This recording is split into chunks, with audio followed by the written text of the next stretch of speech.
ఢిల్లీలో బీజేపీ గెలుపు ఒక చారిత్రాత్మకమని, మోదీ ఇచ్చిన గ్యారంటీల ఆకాంక్షతో ప్రజలు డబుల్ ఇంజిన్ సర్కార్కు పట్టం కట్టారని మహబూబ్నగర్ పార్లమెంటు సభ్యురాలు డీకే అరుణ అన్నారు. మహబూబ్నగర్ జిల్లా బీజేపీ పార్టీ కార్యాలయంలో ఏర్పాటు చేసిన మీడియా సమావేశంలో ఆమె మాట్లాడుతూ, కాంగ్రెస్ పార్టీ 420 హామీలు ఇచ్చి నెరవేర్చడంలో విఫలమైందని దుయ్యబట్టారు. కాంగ్రెస్ పార్టీని ప్రజలు విశ్వసించరు అనేదానికి ఈ తీర్పు ఒక నిదర్శనమని స్పష్టం చేశారు. ప్రతిపక్ష నాయకుడిగా రాహుల్ గాంధీ పూర్తిగా విఫలమయ్యారని ఎద్దేవా చేశారు. తెలంగాణలో కొనసాగుతున్న సంక్షేమ పథకాలలో కేంద్ర ప్రభుత్వ నిధులే ఎక్కువగా ఉన్నాయని తెలిపారు. రాజకీయ లబ్ధి కోసమే కులగణన సర్వే చేశారన్నారు. బడ్జెట్లో విద్య, వైద్య, ఉపాధి అవకాశానికి ఎక్కువ ప్రాధాన్యతను ఇచ్చామన్నారు. దేశ అభివృద్ధికై భాజపాకు ప్రజలందరూ అండగా ఉండాలని ఆమె కోరారు. ఈ కార్యక్రమంలో జిల్లా అధ్యక్షుడు శ్రీనివాసరెడ్డి, బీజేపీ రాష్ట్ర కార్యవర్గ సభ్యురాలు పద్మజారెడ్డి తదితరులు పాల్గొన్నారు. ఇది ఒక గొప్ప విజయమే కాకుండా ఒక్కొక్క రాష్ట్రంలో ఎన్నికలు జరుగుతున్నటువంటి ఒక్కొక్క రాష్ట్రంలో కాంగ్రెస్ పార్టీని ప్రజలు విశ్వసించడం లేదు అని చెప్పడానికి ఇంతకంటే గొప్ప సాక్ష్యం ఇంక అవసరం లేదు. ఢిల్లీలో ఒకప్పుడు అధికారంలో ఉన్నటువంటి కాంగ్రెస్ పార్టీ మూడు సార్లు వరుసగా షీలా దీక్షిత్ గారు ముఖ్యమంత్రిగా ఉండి ఢిల్లీలో ఉన్నటువంటి కాంగ్రెస్ పార్టీ ఇవాళ ప్రజల లోపల పూర్తిగా విశ్వాసాన్ని కోల్పోయింది. ఒక్క సీటు కూడా రాలేదు అంటే ఢిల్లీలో కాంగ్రెస్ పార్టీ ప్రజల లోపల పూర్తిగా విశ్వాసాన్ని కోల్పోయింది. ప్రతిపక్ష నాయకుడిగా రాహుల్ గాంధీ విఫలమయ్యిండ్రు. ఈరోజు హర్యానా ఎలక్షన్లలో కానీ, మహారాష్ట్ర ఎలక్షన్లలో కానీ, నిన్న జరిగిన ఢిల్లీ ఎలక్షన్లలో కానీ ఈ రాష్ట్ర ముఖ్యమంత్రి వెళ్ళి గొప్పగా ప్రచారం చేసి వచ్చిండు. తెలంగాణ రోల్ మోడల్, ఈ రోల్ మోడల్ లాగా దేశంలో ఎక్కడ ఎన్నికలు జరిగినా మా రోల్ మోడల్ని మనము చూసి ఓటేయాలి, రోల్ మోడల్గా మిగులుతుంది తెలంగాణని హర్యానాలో పోయి ప్రచారం చేసి వచ్చిండు. హర్యానా వాళ్ళు భారతీయ జనతా పార్టీని మళ్ళీ గెలిపించిండ్రు. మహారాష్ట్రలో పోయి గొప్పగా ప్రచారం చేసి వచ్చిండు. మేము ఇక్కడ 420 హామీలు ఇచ్చినాం, 420గా మిగిలిపోయినాం, ప్రజలకు హామీలు నెరవేర్చలేకపోయినాం, తెలంగాణ ప్రజలకి ఇచ్చిన హామీలు నెరవేర్చకుండా మోసం చేసామని చెప్పుకునలేక బ్రహ్మాండంగా అమలు చేస్తున్నామని అబద్ధాలు చెప్తే ఏ ఒక్కరు కూడా నమ్మలేదు. కాంగ్రెస్ పార్టీ అధికారంలో ఉన్న చోట మేము ఇంత బ్రహ్మాండంగా అంత బ్రహ్మాండంగా దేశానికే రోల్ మోడల్ తెలంగాణ అని చెప్పినటువంటి ముఖ్యమంత్రి ఢిల్లీలో కూడా చెప్పారు ఇదే మాట. అక్కడ కూడా ఒక్క సీటు కూడా ఇవ్వకుండా ఓడించిందంటే కాంగ్రెస్ పార్టీకి ప్రజల లోపల పూర్తిగా కోల్పోతున్నటువంటి విశ్వాసం ఈ యొక్క ఎన్నికల యొక్క ఫలితాలే సాక్ష్యం అని చెప్పి సందర్భంగా నేను తెలియజేస్తా ఉన్నా. ఈరోజు ఇందిరమ్మ ఇల్లు అనే పేరు పెట్టుకొని ప్రధానమంత్రి ఆవాస్ యోజన నిధులు ఆ ఇందిరమ్మ ఇంటికి కనుక వాళ్ళు జత చేస్తాము అంటే ఎట్టి పరిస్థితుల్లో దానికి నిధులు వచ్చే పరిస్థితి ఉండదు. వాళ్ళు ఇందిరమ్మ ఇల్లు పేరన్నా మారవాలి, లేదా ప్రధానమంత్రి ఆవాస్ యోజన ఇల్లు సపరేట్గానన్నా కట్టాలి. కేంద్ర ప్రభుత్వం డబ్బులు తీసుకుంటాము, మేము ఇల్లు కడతాము, పేరు మాత్రం ఇందిరమ్మ పెడతాము అంటే ఎవరు కూడా ఒప్పుకోవడానికి సిద్ధంగా లేరు. రాష్ట్ర ప్రభుత్వం నిజంగా పేదవాళ్ళకి ఇల్లు కట్టించాలని అనుకుంటే ప్రధానమంత్రి ఆవాస్ యోజన కింద వచ్చేటటువంటి ఇండ్లు ఏవైతే ఉన్నాయో ఆ ఇండ్లన్నిటి డైరెక్ట్గా పేదవాళ్ళకి లేనటువంటి వాళ్ళకు మీరు శాంక్షన్ ఇవ్వండి, ఇల్లు కట్టియని. మీరు ఇందిరమ్మ ఇల్లు అని పేరు పెట్టుకొని దానికి పైసలు జమ చేస్తామంటే ఎట్టి పరిస్థితి కూడా నిధులు మళ్ళీ పాత 2 బెడ్రూమ్ల ఇల్లు పరిస్థితి అయితే అది గుర్తుపెట్టుకోవాల్సినటువంటి అవసరం ఉంది రాష్ట్ర ప్రభుత్వం. ప్రధానమంత్రి ఆవాస్ యోజన పేరు పెట్టడం మీకు ఇష్టం లేకుంటే ప్రధానమంత్రి ఆవాస్ యోజన ఇంటి సపరేట్గా ఇవ్వండి. మీరు ఇందిరమ్మ ఇల్లే పెట్టదలుచుకుంటే మీరు సపరేట్గా ఇవ్వండి, 5 లక్షల రూపాయలు అభ్యంతరం లేదు. అంతే తప్ప ప్రధానమంత్రి ఇచ్చేటటువంటి కేంద్ర ప్రభుత్వం వచ్చిన నిధులని మేము ఇచ్చే ఇళ్ళ జత చేస్తాము, పేరు మాత్రం ఇందిరమ్మ ఇల్లు పెడతామంటే అది ఏమాత్రం కూడా సమంజసమైంది కాదు, ఒప్పుకునే ప్రశ్న ఉండదు.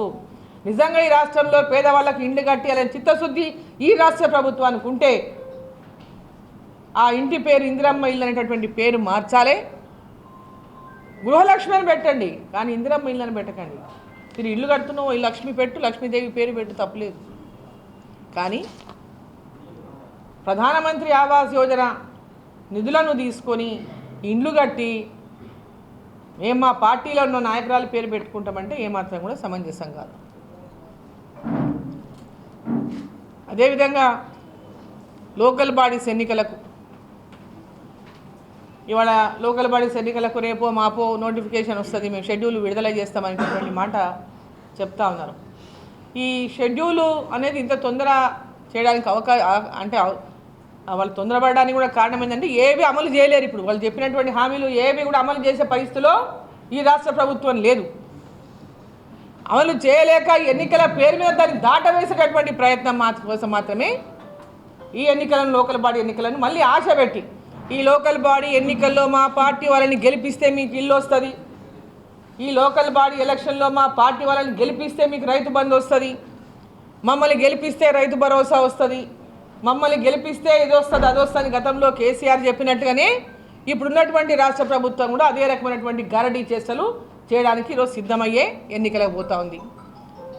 ప్రజల లోపల తీవ్రమైనటువంటి వ్యతిరేకతను ఎదుర్కొంటున్నటువంటి కాంగ్రెస్ ప్రభుత్వం మళ్ళీ ఒక ఆశ పెట్టి లోకల్ బాడీస్లో గెలవాలనేటటువంటి తాపత్రయంతోనే వాళ్ళు ఎన్నికలకు పోతున్నారు. నేను ప్రజలను ఒకటే కోరుతా ఉన్నా, మీరు ఈ ఎన్నికల్లో కర్రు కాల్చి వాత పెడితేనే కాంగ్రెస్ పార్టీకి మీకు ఇండ్లు వస్తాయి, మీకు రైతు భరోసా వస్తుంది, మీ నిరుద్యోగులకు నిరుద్యోగ భృతి వస్తుంది. ఇవాళ అనేక రకాలుగా ఫస్ట్ సర్పంచ్ ఎలక్షన్లు అన్నారు, మళ్ళీ ఇప్పుడేమో ఎంపీటీసీ జెడ్పీటీసీ ముందు అంటున్నారు, ముందు గుర్తు ఎలక్షన్లే ముందు వస్తాయి అంటున్నారు. సో ఏది ఎటొచ్చినా ప్రజలందరూ కూడా జాగ్రత్తతో ఉండాల్సినటువంటి అవసరం ఉంది. ఈ ప్రభుత్వాన్ని ప్రశ్నించాలంటే ఖచ్చితంగా ఈ ప్రభుత్వానికి ప్రశ్నించే గొంతుకలు ఉండాలంటే మరి భారతీయ జనతా పార్టీ వాళ్ళ దేశంలో బలమైన శక్తిగా ఎదిగినటువంటి నేపథ్యంలో ఒక బలమైనటువంటి నేతగా నరేంద్ర మోదీ గారు ప్రపంచంలోనే ఒక బలమైన నేతగా బలమైన శక్తిగా భారతదేశాన్ని బ్రహ్మాండంగా పరిపాలిస్తున్నటువంటి నాయకుడిగా ఉన్నటువంటి మన గాడిద గుడ్డని ఎత్తున పెట్టుకొని తిరిగింది కదా రేవంత్ రెడ్డి. గాడిద గుడ్డు పెడుతుందా గాడిద గుడ్డు పెట్టదు చెప్తా చెప్దామనుకొని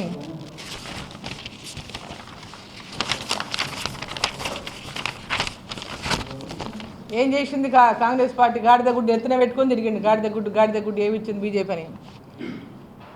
అసలు గాడిద గుడ్డు పెట్టదనే సంగతి తెలుసు.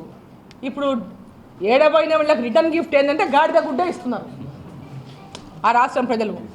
హర్యానా గాడిద గుడ్డు ఇచ్చిండ్రు, మహారాష్ట్రలో గాడిద గుడ్డు ఇచ్చిండ్రు, ఇప్పుడు ఢిల్లీలో ఇంకా మరి పెద్ద గుడ్డు ఇచ్చిండ్రు.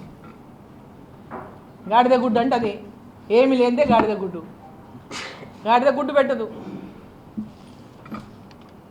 ఇప్పుడు వాళ్ళకి అసలు అభివృద్ధి, ఈ రాష్ట్రము ప్రజలకు ఇచ్చిన హామీలు, కమిట్మెంట్ లేదు, ప్రజల పట్ల ఒక డెడికేషన్ లేదు అభివృద్ధి పట్ల. కేవలం మాటలతోనే టైంపాస్ చేయాలి. నేను ఈరోజు బ్యానర్ ఐటెం నేను కనుక ఈరోజు బ్రేకింగ్ న్యూస్ ఏమొస్తుంది, ఈరోజు నేను ఏం మాట్లాడితే టీవీలలో బ్రహ్మాండంగా వస్తాయి, అవి ఏ విధంగా బ్రేకింగ్ న్యూసో లేకుంటే చాలా బ్రహ్మాండంగా ఇట్లా మాట్లాడిన అట్లా మాట్లాడిన ప్రతి టీవీ ఛానల్లో చూపించాలంటే, హైలైట్ చేయాలంటే ఏదో ఒక మాట మాట్లాడాలి. కాబట్టి ఇట్లాంటి మాటలు మాట్లాడడం వాళ్ళకి అలవాటు అయిపోయింది. ఆయన చేసిన అసలు మేము జనగణనకు కులగణనకు భారతీయ జనతా పార్టీ వ్యతిరేకం కాదు, ఫస్ట్ నుంచే చెప్తున్నాం. కానీ ఆయన చేయడానికి ఆయనకు ఉన్నటువంటి అథారిటీ ఎంతో తెలియదు. జనగణన కులగణనకు ఆయన చేసిందంతా కూడా కేవలం తన యొక్క ఏదో చేస్తున్నామని చెప్పడానికి చేసిండు తప్ప దాంట్లో చిత్తశుద్ధి లోపించింది. అసలు ఎంతమంది ఇచ్చింది, దాంట్లో ఎంతమంది వాళ్ళ వివరాలు ఇచ్చింది చెప్పమనండి. టోటల్ వివరాలు వాళ్ళు సేకరించగలిగినరా? పూర్తి వివరాలు వాళ్ళకి వచ్చినాయా? వాళ్ళు వచ్చిన కాడికి 100% చేసుకున్నారు. ఎంతోమంది ఇంకా లక్షలాది మంది వివరాలే లేవు దాంట్లో.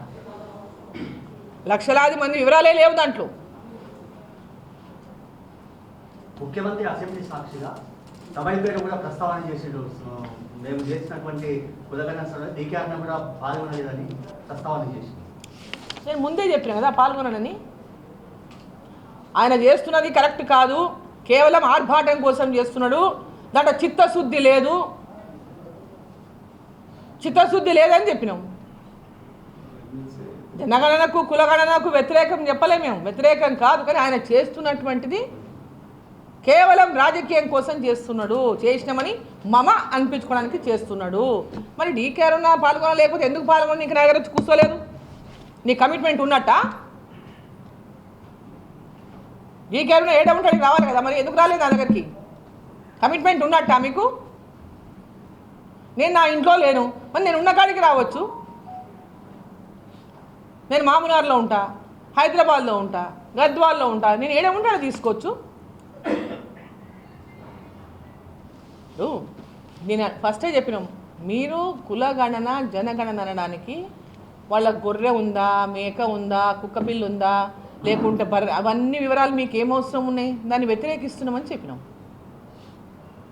మీరు చేస్తున్నటువంటి సర్వే విధానాన్ని వ్యతిరేకిస్తున్నామని చెప్పినాం.